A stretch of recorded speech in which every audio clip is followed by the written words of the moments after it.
नमस्कार दोस्तों, मैं डीसी यादव आप सभी लोगों का DCIS इंस्टीट्यूट पे हार्दिक स्वागत और अभिनंदन करता हूं। क्या भारत अब पर्यटन के क्षेत्र में हब बनने की तैयारी कर रहा है? क्योंकि हिमाचल प्रदेश में राष्ट्रीय पर्यटन सम्मेलन चल रहा है जो 18 से लेकर 23 सितंबर तक चलेगा। अब वहां से खबर निकल के आती है कि भारत अपने बजट सत्र से पहले एक नई पर्यटन नीति की व्यवस्था लाएगा। आपके सामने दैनिक जागरण की खबर है कि बजट सत्र से पहले देश में लागू होगी पर्यटन नीति और रेलवे से जोड़े जाएंगे धार्मिक पर्यटन स्थल।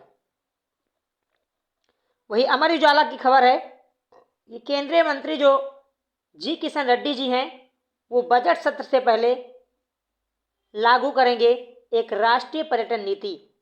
तो हम पूरा विस्तृत चर्चा करेंगे कि क्या इससे पहले भारत में कोई राष्ट्रीय पर्यटन नीति थी या नहीं, भारत ने पर्यटन को बढ़ाने के लिए कौन कौन से कार्यक्रम स्टार्ट किए हैं और कोविड के बाद भारत की क्या स्थिति है, पूरी दुनिया में पर्यटन को लेके भारत का क्या स्थान है, इन सारे विषयों पे हम चर्चा करेंगे। लेकिन आगे बढ़ने से पहले यदि अभी तक आप लोगों ने DCIS इंस्टीट्यूट को सब्सक्राइब नहीं किया है तो प्लीज़ सब्सक्राइब DCIS इंस्टीट्यूट, जुड़िए हमारे साथ, तैयारी कीजिए अपने बेहतर एग्जाम के लिए।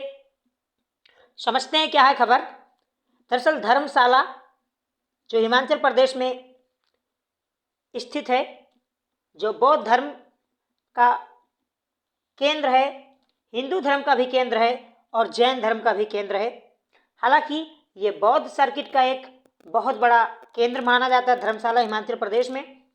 और यहाँ पर 18 से लेकर 23 सितंबर तक चल रहा है राष्ट्रीय पर्यटन सम्मेलन, जिसमें अध्यक्षता कर रहे हैं हमारे केंद्रीय राष्ट्रीय मंत्री जी किशन रेड्डी जी और देश के सभी राज्यों और केंद्र शासित प्रदेशों के जो पर्यटन मंत्री हैं वो इसमें शामिल हो रहे हैं। अब वहाँ से ये निकल के आती है कि केंद्रीय बजट से पहले नई पर्यटन नीति करेगा भारत।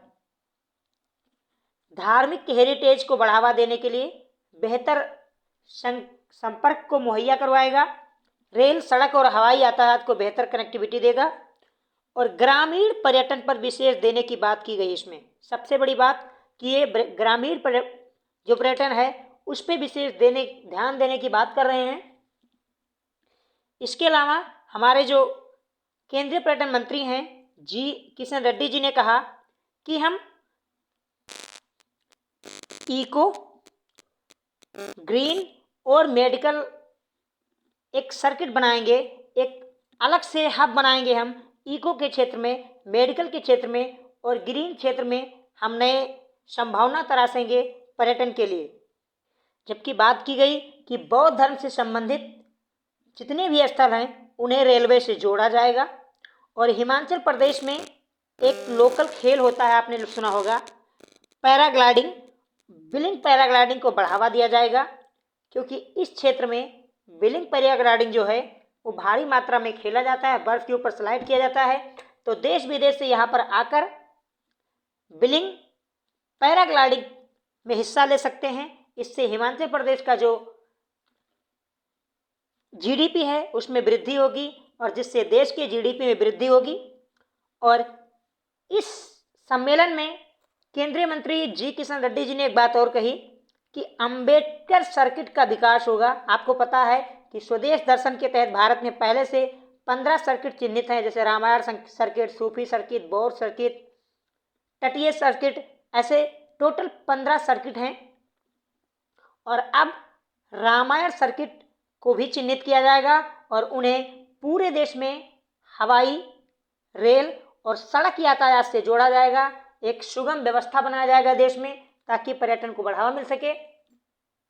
अगर बात मैं पर्यटन को करूं कि पर्यटन के क्षेत्र में भारत का क्या इतिहास रहा है, क्या भारत इससे पहले क्या कोई पर्यटन नीति लाया था, तो जी हाँ, 2002 में भारत ने पहली पर्यटन नीति लाई थी। इस पर हम चर्चा कर लेते हैं।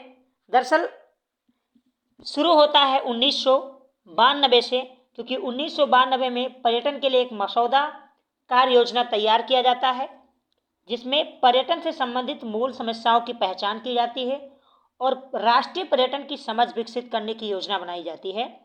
इसके साथ साथ अंतर्राष्ट्रीय सहयोग को बल दिया जाता है, क्योंकि जब एलपीजी का रिफॉर्म आता है 1991 में, उसके बाद हम खुली अर्थव्यवस्था से बंद अर्थव्यवस्था की ओर जब आते हैं तो पर्यटन का एक बड़ा आशा हमारे देश में जन्म लेता है कि पर्यटन के क्षेत्र में हम भी न्यूजीलैंड, ऑस्ट्रेलिया जैसे, स्विट्जरलैंड जैसे देशों जैसा अपने आप को डेवलप कर सकते हैं, जिससे हमारा जो जीडीपी है उसमें अच्छा खासा इनकम हो सकता है।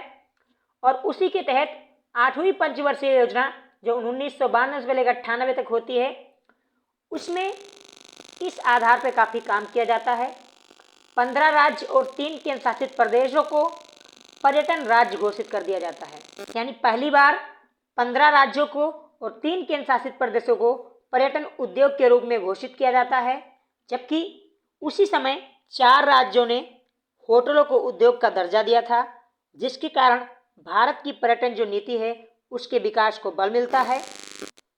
तत्पश्चात ये पाया जाता है कि 2002 में भारत प्रथम राष्ट्रीय नीति लेके आता है पर्यटन से संबंधित, जिसमें अतुल्य भारत अभियान की शुरुआत होती है। उसके बाद पाया जाता है कि भारत पर्यटन के क्षेत्र में 36% की वृद्धि करता है और 35 लाख लोगों को रोजगार मिलता है और सकल घरेलू उत्पाद में पर्यटन की तरफ से 5,000 करोड़ रुपए की वृद्धि दर्ज की जाती है। जिसके बाद हम ये देख पाते हैं कि आगे चल के भारत सरकार 2014-15 में स्वदेश दर्शन लाता है। हमने बताया कि स्वदेश दर्शन में भारत 15 सर्किटों को चिन्हित करता है, जिसमें बौद्ध सर्किट, तटीय सर्किट, डेजर्ट सर्किट, जिसमें आपका बौद्ध सर्किट होता है, आपका तटीय सर्किट होता है, आपका डेजर्ट सर्किट होता है, आपका इको सर्किट होता है, आपका हेरिटेज सर्किट होता है, हिमालयन सर्किट होता है, कृष्णा रामायण सर्किट और ग्रामीण सर्किट, आध्यात्मिक सर्किट, सूफी सर्किट के साथ साथ जनजातीय और वन्य जीव सर्किट होते हैं। तो टोटल 15 सर्किट स्वदेश दर्शन योजना के तहत स्टार्ट की जाती है। अब एक और सर्किट को चिन्हित किया गया है जिसका नाम है अंबेडकर सर्किट, यानी बाबा साहब भीमराव अंबेडकर से संबंधित जितने भी तीर्थस्थल हैं, जितने भी स्थल हैं, हेरिटेज हैं, जितने साइट्स हैं, जितने मोमेंटम हैं, उन सबको जोड़ा जाएगा रेलवे कनेक्टिविटी से और भारत में पर्यटन के लिए एक बेहतर रास्ता तैयार किया जाएगा। तत्पश्चात हम ये पाते हैं कि उसके बाद भारत सरकार फिर 2017 में प्रसाद योजना लेके आती है। प्रसाद योजना यानी तीर्थ यात्रा, कायाकल्प और आध्यात्मिक संवर्धन पर राष्ट्रीय मिशन, यानी प्रसाद जो योजना है ये तीर्थ यात्रा से संबंधित जितने भी स्थल हैं उन्हें आपस में जोड़ने, उनकी कनेक्टिविटी बढ़ाने के लिए काम किया जाता है। और इसके अलावा 2020 में भारत एक और नए कार्यक्रम की स्टार्ट करता है कि देखो अपना देश। देखो अपना देश के तहत 2020 में भारत भी पर्यटन बढ़ावा को आगे ले जाने की कोशिश करता है, लेकिन हम ये देख पाते हैं कि इसके बावजूद 2021 में वर्ल्ड इकोनॉमिक फोरम की रिपोर्ट आती है जिसमें 117 देशों में हम 54 स्थान पे होते हैं और 2019 में जबकि हम 46 स्थान पे थे, हमारे 8 पायदान पे जो रैंकिंग हमारी गिर जाती है। इससे ये पता लगता है कि कागज़ पे हमने पर्यटन में काफ़ी अच्छे काम करने किए, लेकिन वास्तव में पर्यटन में अभी बहुत सारा काम करने की ज़रूरत है। धरोहर गोद लो योजना जो भारत सरकार ने स्टार्ट की, जिसके तहत लाल किला को डालमिया ग्रुप ने लिया, इसमें पर्यटन स्थलों को एक नए ढंग से विकसित करने की योजना भारत सरकार चला रही है। लेकिन इन सब के बाद हम ये पाते हैं कि दुनिया में हम 117 देशों में 54 स्थान पर हैं। तो इसीलिए अब भारत सरकार ने पर्यटन के लिए एक नई नीति स्टार्ट की है और वो नीति आएगी केंद्रीय बजट से पहले, नई राष्ट्रीय पर्यटन नीति। उसमें हमने कहा रामायण सर्किट का विकास किया जाएगा और एक नए तरीके से रोड, सड़क, रेल यातायात को कनेक्टिविटी दी जाएगी, जोड़ा जाएगा, सुगम बनाया जाएगा। तो ये भारत के लिए बेहतर हो सकता है। इसके अलावा विश्व विरासत जितनी सूची है प्रेजेंट टाइम में 40 है। 40 में अगर आप पाओगे तो 7 प्राकृतिक है और 32 सांस्कृतिक है, एक आपका मिश्रित है। आपको पता है जो सिक्किम में कंचनजंगा वाला इलाका है इन सबको आपस में जोड़ा जाएगा और बौद्ध सर्किट जैसे अजंता एलोरा हो गए, आपका धर्मशाला हो गया, इन सबको बेहतर तरीके से कनेक्ट किया जाएगा और एक देश में बेहतर मुहैया उपलब्ध कराया जाएगा पर्यटन के लिए। तो आशा करता हूं कि भारत अब बेहतर तरीके से पर्यटन के क्षेत्र में काम करेगा और हमारे देश की जो जीडीपी है वो बेहतर होगी, क्योंकि कोविड-19 में पूरी दुनिया में 10% का लॉस हुआ है, पूरी वैश्विक जीडीपी को 10% का लॉस हुआ है पर्यटन के क्षेत्र में। आपने देखा श्रीलंका जैसा अपना पड़ोसी देश जो पर्यटन क्षेत्र से अच्छा खासा अपना स्थान रखता था वैश्विक पटल पे, कोविड-19 उसके बाद रशिया और यूक्रेन का संघर्ष जो हुआ, युद्ध हुआ, उसके तहत उसके यहाँ पर्यटन खत्म हो गया और दिवालिया घोषित हो गया श्रीलंका। तो हम पर्यटन के क्षेत्र में बेहतर कर सकते हैं, क्योंकि Switzerland, Paris, Japan, New Zealand, Australia जैसे देशों ने अपने आप को बेहतर तरीके से स्थापित किया है। तो आशा करता हूँ कि आज की क्लास आप लोगों को समझ में आ गई होगी, बेहतर ढंग से आपने एनालिसिस को समझा होगा। हमारे साथ जुड़िए, सब्सक्राइब कीजिए DCIS इंस्टीट्यूट, और सभी सब्जेक्टों को हम आपके सामने डेली का करंट अफेयर्स जो है उसको लेके आता हूँ। इसके अलावा अब मैं history, geography, polity, economics, science and disaster management से संबंधित क्लास आपके सामने प्रस्तुत करूँगा।